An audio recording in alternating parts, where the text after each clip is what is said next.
Hi guys, nakauwi na tayo galing sa doon sa Philippine Store. Sarado pala. Nakalimutan ko sarado. Kaya nagtuloy na lang ako sa TJ Maxx saka sa Rose. Maggagabi na, kaya umuwi na rin ako.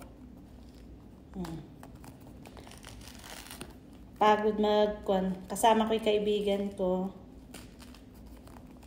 Mag-ano na lang ako. Kainin na lang natin tong suha. Alam nyo guys, kaya suha ang napili ko. May story ang suha. Masarap ang suha. Yun ang story nun. Hindi, may story talaga itong suha na to sa akin. Kaya ito napili ko. Story na yon, akin na lang yon.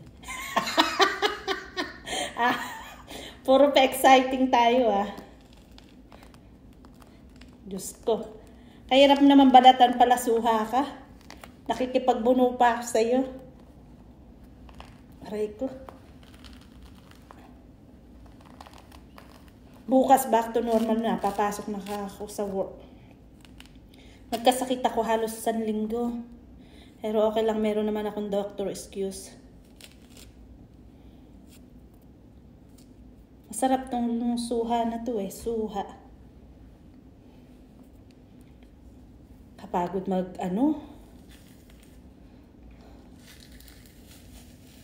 maglibot-libot.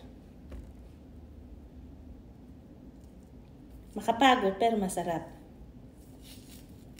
Kain tayo ng suha. Masarap tong suha na to.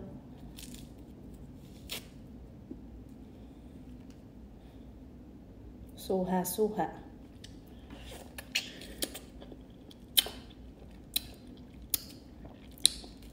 Matamis na mapait,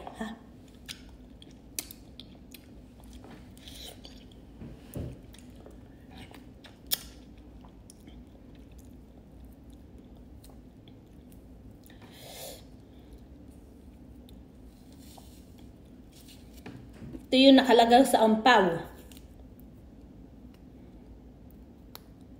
Ampaw. Kainin natin ang mga prutas ng ampaw. Para magdadala sa atin ng maraming biyaya. Patnubay ni Lord sa itaas. Thank you. Salamat. Bye-bye.